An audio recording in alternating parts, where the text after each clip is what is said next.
ಸಚಿವ ಸಂಪುಟ ವಿಸ್ತರಣೆ ಕಸರತ್ತು ಕ್ಲೈಮ್ಯಾಕ್ಸ್ ಹಂತಕ್ಕೆ ತಲುಪಿದೆ. ಇವತ್ತು ಪಟ್ಟಿಯೊಂದಿಗೆ ಕೆಸಿ ವೇಣುಗೋಪಾಲ್ ಬೆಂಗಳೂರಿಗೆ ಆಗಮಿಸ್ತಾ ಇದ್ದಾರೆ.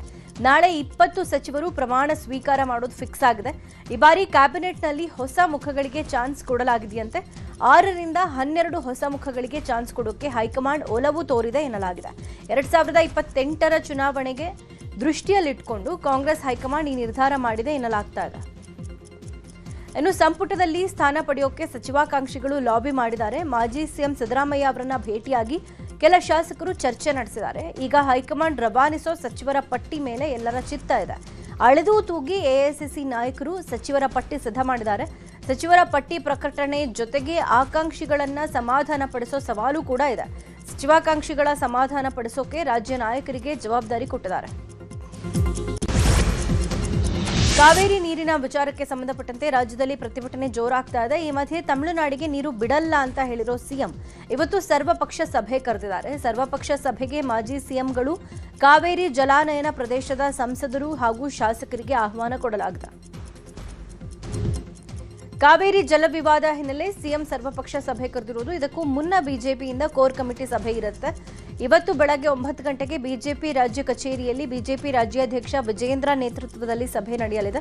ಉಸ್ತುವಾರಿ ರಾಧಾ ಮೋಹನ್ ದಾಸ್ ಅಗರ್ವಾಲ್ ಉಪಸ್ಥಿತಿಯಲ್ಲಿ ಕೋರ್ ಕಮಿಟಿ ಸಭೆ ನಡೆಯಲಿದ್ದು, ಸರ್ವ ಪಕ್ಷದ ಸಭೆಯಲ್ಲಿ ಪಕ್ಷದ ನಿಲುವು ಏನಾಗಿರಬೇಕು, ಸರ್ಕಾರಕ್ಕೆ ಸಲ್ಲಿಸೋ ನಿರ್ಧಾರ ಹೇಗಿರಬೇಕು ಹಾಗೂ ಕಾವೇರಿ ಹೋರಾಟದ ರೂಪುರೇಷೆ, ಬಿಡದಿ ಹೋರಾಟದ ಕುರಿತು ಚರ್ಚೆ ಇದೆಲ್ಲ ಆಗಲಿದೆ. ಕಾವೇರಿಗಾಗಿ ಪ್ರತಿಭಟನೆಗಳು ನಡೀತಾ ಇದ್ರೆ ಅತ್ತ ಕೊಡಗು ಜಿಲ್ಲೆಯಲ್ಲಿ ಭಾರೀ ಮಳೆ ಆಗ್ತಾ ಇದೆ. ಹಾರಂಗಿ ಜಲಾನಯನ ಪ್ರದೇಶದಲ್ಲಿ ಮಳೆ ಅಬ್ಬರ ಮುಂದುವರೆದಿದೆ. ಮಳೆಯಿಂದ ಹಾರಂಗಿ ಜಲಾಶಯಕ್ಕೆ ಒಳಹರಿವು ಹೆಚ್ಚಾಗಿದೆ. 16,880 ಕ್ಯೂಸೆಕ್ ಒಳಹರಿವು ಬರ್ತಾ ಇದೆ. ಒಳಹರಿವು ಹೆಚ್ಚಿದ ಹಿನ್ನೆಲೆ 19,700 ಕ್ಯೂಸೆಕ್ಸ್ ನೀರು ನದಿಗೆ ಬಿಡಲಾಗಿದೆ. ನದಿ ಪಾತ್ರದ ಜನರಿಗೆ ಎಚ್ಚರಿಕೆಯಿಂದ ಇರುವಂತೆ ಸೂಚಿಸಲಾಗಿದೆ. ಕೇರಳದ ವಾಯನಾಡು ಮತ್ತು ಕೊಡಗು ಜಿಲ್ಲೆಯ ಜಲಾನಯನ ಪ್ರದೇಶಗಳಲ್ಲಿ ಸುರಿತಾ ಇರುವ ಭಾರೀ ಮಳೆಯಿಂದಾಗಿ ಕಬಿನಿ ಮತ್ತು ಕೆಆರ್ಎಸ್ ಜಲಾಶಯಗಳಿಗೆ ಒಳಹರಿವು ಹೆಚ್ಚಾಗಿದೆ. ಕಾವೇರಿ ಕೊಳ್ಳದ ಜಲಾಶಯಗಳಲ್ಲಿ ನೀರಿನ ಮಟ್ಟ ಹೆಚ್ಚುತ್ತಾ ಇರುವುದು ಮೈಸೂರು, ಮಂಡ್ಯ ಭಾಗದ ರೈತರಿಗೆ ಮತ್ತು ಕುಡಿಯುವ ನೀರಿನ ಪೂರೈಕೆಗಿದ್ದ ಆತಂಕ ದೂರ ಆಗಿದೆ. ಕಾವೇರಿ ನೀರು ತಮಿಳುನಾಡಿಗೆ ಬಿಡಬಾರದು ಅನ್ನೋ ಕೂಗೆದ್ದಿರುವುದು. ಇವತ್ತು ಮೈಸೂರಿನಲ್ಲಿ ಕನ್ನಡ ಪರ ಹೋರಾಟಗಾರ ವಾಟಾಳ್ ನಾಗರಾಜ್ ಪ್ರತಿಭಟನೆಯನ್ನು ಹಮ್ಮಿಕೊಂಡಿದ್ದಾರೆ. ಮಧ್ಯಾಹ್ನ 2 ಗಂಟೆಗೆ ನಗರದ ಆರ್ ಗೇಟ್ ಬಳಿ ಪ್ರತಿಭಟನೆ ನಡೆಸಲಿದ್ದಾರೆ. ಕಾವೇರಿ ವಿಚಾರವಾಗಿ 13ನೇ ತಾರೀಕು ಬಂದ್ ನಡೆಸೋದಾಗಿ ಸರ್ಕಾರಕ್ಕೆ ಎಚ್ಚರಿಕೆ ಕೊಡಲಿದ್ದಾರೆ.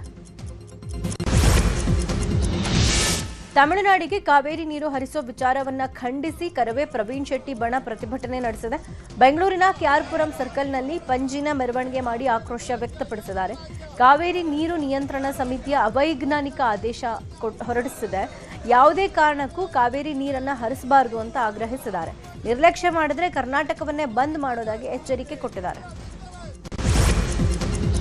ತಮಿಳುನಾಡಿಗೆ ಕಾವೇರಿ ನೀರು ಬಿಡದಂತೆ ಆಗ್ರಹಿಸಿ ಕಲಬುರಗಿಯಲ್ಲೂ ವಿನೂತನವಾಗಿ ಪ್ರತಿಭಟನೆ ನಡೆಸಿದ್ದಾರೆ. ನಗರದ ಡಿಸಿ ಕಚೇರಿ ಮುಂಭಾಗ ಕರ್ನಾಟಕ ರಕ್ಷಣಾ ವೇದಿಕೆ ನೇತೃತ್ವದಲ್ಲಿ ಕ್ಯಾಂಡಲ್ ಬೆಳಗಿಸಿ ಆಕ್ರೋಶ ಹೊರಹಾಕಿದ್ದಾರೆ.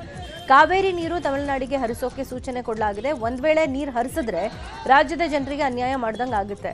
ಆಗಸ್ಟ್ 13ರಂದು ಕರ್ನಾಟಕ ಬಂದ್ಗೆ ನಾವು ಕೂಡ ಬದ್ಧರಾಗಿರ್ತೀವಿ ಅಂತ ಎಚ್ಚರಿಕೆ ಕೊಟ್ಟಿದ್ದಾರೆ. ಇವತ್ತು ರಾಜ್ಯದ ಅನೇಕ ಕಡೆ ಮಳೆ ಆಗಲಿದೆ. ಮಳೆ ಅಲರ್ಟ್ ಘೋಷಣೆ ಕೂಡ ಆಗಿದೆ. 5 ಜಿಲ್ಲೆಗಳಿಗೆ ಆರೆಂಜ್ ಅಲರ್ಟ್ ಘೋಷಿಸಲಾಗಿದ್ದು 2 ಜಿಲ್ಲೆಗಳಿಗೆ ಯೆಲ್ಲೋ ಅಲರ್ಟ್ ಘೋಷಿಸಲಾಗಿದೆ. ಉತ್ತರ ಕನ್ನಡ, ಉಡುಪಿ, ದಕ್ಷಿಣ ಕನ್ನಡ, ಶಿವಮೊಗ್ಗ, ಚಿಕ್ಕಮಗಳೂರು ಜಿಲ್ಲೆಗಳಿಗೆ ಆರೆಂಜ್ ಅಲರ್ಟ್ ಘೋಷಿಸಲಾಗಿದೆ. ಹಾಸನ, ಕೊಡಗು ಜಿಲ್ಲೆಗಳಿಗೆ ಯೆಲ್ಲೋ ಅಲರ್ಟ್ ಘೋಷಿಸಲಾಗಿದೆ. ಬೆಂಗಳೂರಿನಲ್ಲಿ ಮೋಡ ಕವಿದ ವಾತಾವರಣ ಇರಲಿದೆ ಅಂತ ಹವಾಮಾನ ಇಲಾಖೆ ಮಾಹಿತಿ ಕೊಟ್ಟಿದೆ. ಉಡುಪಿ ಜಿಲ್ಲೆಯಾದ್ಯಂತ ವರುಣನ ಅಬ್ಬರ ಮುಂದುವರೆದಿದೆ. ಇವತ್ತು ಜಿಲ್ಲೆಯಲ್ಲಿ ಮತ್ತಷ್ಟು ಮಳೆಯಾಗಲಿದ್ದು ಆರೆಂಜ್ ಅಲರ್ಟ್ ಘೋಷಿಸಲಾಗಿದೆ. ಮುಂದಿನ 5 ದಿನಗಳ ಕಾಲ ಕಡಲಿಗೆ ಇಳಿಯದಂತೆ ಹವಾಮಾನ ಇಲಾಖೆ ಮೀನುಗಾರರಿಗೆ ಎಚ್ಚರಿಕೆ ಕೊಟ್ಟಿದೆ. ತಗ್ಗು ಪ್ರದೇಶದ ಜನರು ಎಚ್ಚರಿಕೆಯಿಂದ ಇರುವಂತೆ ಸೂಚನೆ ಕೊಟ್ಟಿದೆ. ಮಹಾರಾಷ್ಟ್ರದ ಘಟ್ಟ ಪ್ರದೇಶಗಳಲ್ಲಿ ಮಳೆ ಮುಂದುವರೆದಿದೆ. ಮಹಾರಾಷ್ಟ್ರದ ಜಲಾಶಯದ ಮತ್ತೆ ನೀರು ಬಿಡುಗಡೆ ಪ್ರಮಾಣ ಹೆಚ್ಚಳವಾಗಿದೆ. ಮಹಾರಾಷ್ಟ್ರದ ಕೊಯ್ನಾ ಹಾಗೂ ರಾಧಾನಗರ ಜಲಾಶಯದಿಂದ ನೀರು ಬಿಡುಗಡೆ ಮಾಡಲಾಗಿದೆ. ಕೊಯ್ನಾ ಜಲಾಶಯದಿಂದ 30,000 ಕ್ಯೂಸೆಕ್ ನೀರು ಬಿಡುಗಡೆ ಮಾಡಲಾಗಿದೆ. ಕೃಷ್ಣಾ ನದಿ ಒಳಹರಿವಿನ ಪ್ರಮಾಣ ಹೆಚ್ಚಾಗಿದೆ. ಮಹಾರಾಷ್ಟ್ರದಿಂದ ರಾಜ್ಯಕ್ಕೆ 1,08,000 ಕ್ಯೂಸೆಕ್ ನೀರಿನ ಹರಿವು ಬರ್ತಾ ಇದೆ. ಕೃಷ್ಣಾ, ದೂದ್ಗಂಗಾ, ವೇದಗಂಗಾ ನದಿಗಳು ಮೈದುಂಬಿ ಹರಿತಾ ಇವೆ. ಚಿಕ್ಕೋಡಿ ವಿಭಾಗದ ಒಟ್ಟು 6 ಸೇತುವೆಗಳು ಜಲಾವೃತವಾಗಿವೆ. ನದಿ ತೀರದಲ್ಲಿ ಜಿಲ್ಲಾಡಳಿತದಿಂದ ಹೈ ಅಲರ್ಟ್ ಜಾರಿ ಮಾಡಲಾಗಿದೆ. ಬೆಳಗಾವಿಯಲ್ಲಿ ಮಳೆ ಅವಾಂತರ ಸೃಷ್ಟಿಯಾಗಿದೆ. ಬಳ್ಳಾರಿ ನಾಲಾ ಅವಾಂತರಕ್ಕೆ ಭತ್ತದ ಬೆಳೆಗಾರರು ಕಂಗಾಲಾಗಿದ್ದಾರೆ. ಬಳ್ಳಾರಿ ನಾಲಾ ನೀರು 100 ಎಕರೆ ಪ್ರದೇಶದ ಜಮೀನಿಗೆ ನುಗ್ಗಿದ್ದು ಭತ್ತ ಹಾನಿಯಾಗಿದೆ. ಮೊದಲು ಬಿತ್ತನೆ ಮಾಡಿದ್ದ ಬೆಳೆ ಮಳೆ ಕೊರತೆಯಿಂದ ಹಾನಿಯಾಗಿತ್ತು. ಇದೀಗ ನಾಲಾ ನೀರು ಜಮೀನಿಗೆ ನುಗ್ಗಿ ಅನ್ನದಾತರು ಮತ್ತೆ ಪರದಾಡುವ ಸ್ಥಿತಿ ನಿರ್ಮಾಣ ಆಗಿದೆ. ಬಳ್ಳಾರಿ ನಾಲಾ ಹೂಳೆತ್ತೋ ಬಗ್ಗೆ ದಶಕಗಳಿಂದ ಹೋರಾಟ ನಡೆಸ್ತಾ ಇದ್ರೂ ಕೂಡ ಅದಕ್ಕೆ ಚಾಲನೆ ಸಿಕ್ಕಿರಲಿಲ್ಲ. ಇದೀಗ 100 ಎಕರೆ ಬೆಳೆ ನಾಶ ಆಗಿದೆ.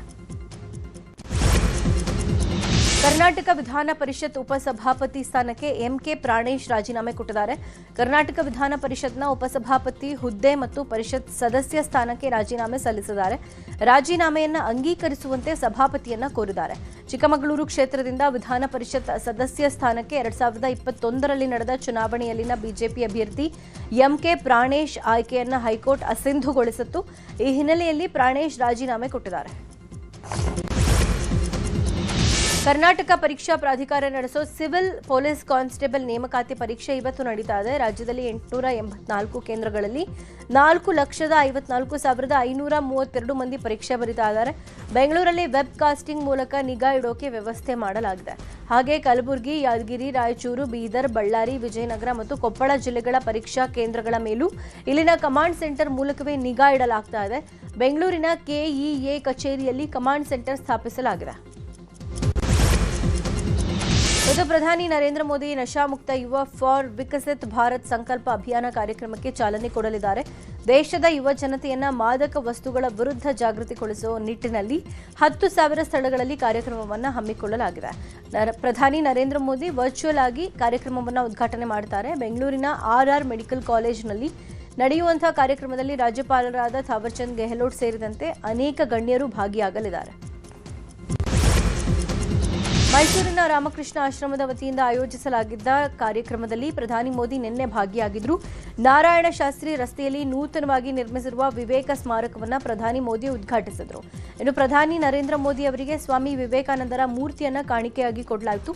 ಶಿಲ್ಪಿ ಅರುಣ್ ಯೋಗಿರಾಜ್ ಕೆತ್ತಿರೋ 8.5 kg ತೂಕದ 1.5 ಅಡಿ ಎತ್ತರದ ಸ್ವಾಮಿ ವಿವೇಕಾನಂದ ಏಕಶಿಲಾ ಮೂರ್ತಿಯನ್ನು ವಿಶೇಷ ಉಡುಗೊರೆಯಾಗಿ ಕೊಡಲಾಗಿದೆ. ಬಿಳಿ ವಯಟ್ನಾಂ ಮಾರ್ಬಲ್ನಲ್ಲಿ ಈ ಶಿಲ್ಪ ರೂಪಿಸಲಾಗಿದೆ.